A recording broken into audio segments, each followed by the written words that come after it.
ಅದೇ ಹೆಚ್ಚಿತ್ತಲ್ಲ ಅದಕ್ಕೆ ಹೇಳಿದರು, ಹೆಚ್ಚಿತ್ತಲ್ಲ ಅದಕ್ಕೆ ಹೇಳಿದರು.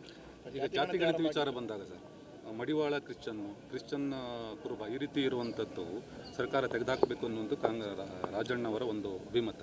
ಸೊ ಜೊತೆಗೆ ಕನ್ವರ್ಟ್ ಯಾವ ಜಾತಿಗೆ ಆಗಿರ್ತೀವೋ, ಯಾವ ಧರ್ಮಕ್ಕೆ ಆಗಿರ್ತೀವೋ ಆ ಧರ್ಮದಲ್ಲೇ ಸವಲತ್ತುಗಳನ್ನು ಪಡೆಯಬೇಕೆ ಹೊರತು ಮೂಲ ಧರ್ಮವನ್ನು ಬಿಟ್ಬಿಡಬೇಕು.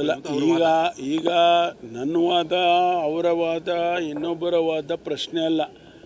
ಈಗ ಏನು ಕನ್ಫ್ಯೂಷನ್ ಇತ್ತು, ಆ ಕ್ರಿಶ್ಚಿಯನ್ಸ್ ಕನ್ವರ್ಟ್ ಆದವರು ಲಾಸ್ಟಿಗೆ ಇಂಥ ಕ್ರಿಶ್ಚಿಯನ್ನು, ಇಂಥ ಜಾತಿ ಪ್ಲಸ್ ಕ್ರಿಶ್ಚಿಯನ್ ಅಂತ ಹಾಕ್ಕೊಳ್ತಿದ್ರು. ಅದನ್ನು ಈಗ 37 ಕ್ಯಾಟಗರಿ ತೆಗ್ದಿದ್ದಾರೆ. ಈಗ ಅದನ್ನು ತೆಗೆದು ಈಗ ಎನಿಮರೇಟ್ ಮಾಡೋದಕ್ಕೆ ಹೊರಟಿದ್ದಾರೆ. ಧೋರಣೆ ಆ ಥರ ಬರೆದಿರುವಂಥದ್ದು ಮತಾಂತರ ಸರ್ಕಾರದ ಧೋರಣೆ ಅಲ್ಲ. ಏನು ಏನು ಆ್ಯಕ್ಚುಯಲ್ಸ್ ಏನಿತ್ತು ಅದನ್ನು ಅವರು ಪ್ರಿಂಟ್ ಮಾಡಿದ್ದಾರೆ. 70-80 ಕ್ಯಾಟಗರೈಸ್ ಮಾಡಿ ಅವರು ಪ್ರಿಂಟ್ ಮಾಡಿದ್ದಾರೆ. ಇದರಲ್ಲಿ ಸರ್ಕಾರದ ಹಸ್ತಕ್ಷೇಪ ಏನಿಲ್ಲ. ಮುಖ್ಯಮಂತ್ರಿಗಳಾಗಲಿ, ಕ್ಯಾಬಿನೆಟ್ ಆಗಲಿ, ನೀವು ಇಂಥ ಕ್ರಿಶ್ಚಿಯನ್ನು ಇಂಥ ಇದು ಸೇರಿಸಿ ಅಂತ ನಾವೇನು ಹೇಳಿಲ್ಲ.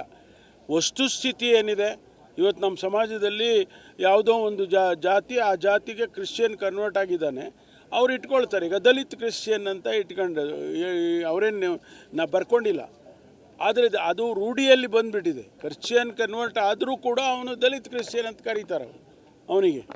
ಅವನಿಗೆ ಬರೀ ಕ್ರಿಶ್ಚಿಯನ್ ಅಂತ ಇಲ್ಲ, ಮೇ ಬಿ 3 ಜನರೇಷನ್ 4 ಜನರೇಷನ್ ಆದಮೇಲೆ ಬಹುಶಃ ದಲಿತ್ ಅನ್ನೋದು ಹೋಗಿ ಬರೀ ಕ್ರಿಶ್ಚಿಯನ್ನು, ಸಿದ್ದಪ್ಪ ಹೋಗಿ ಸ್ಯಾಮ್ಯುಯಲ್ ಆಗಿರ್ತಾನೆ. ಆ ಸ್ಯಾಮ್ಯುಯಲ್ ಮುಂದುವರಿಬೇಕಾದ್ರೆ ಒಂದು 2-3 ಜನರೇಷನ್ ಆಗಬೇಕು. ಆವಾಗ ಸಿದ್ದಪ್ಪ ಹೊರಟೋಗ್ತಾನೆ ಗ್ರ್ಯಾಜುವಲ್ ಆಗಿ.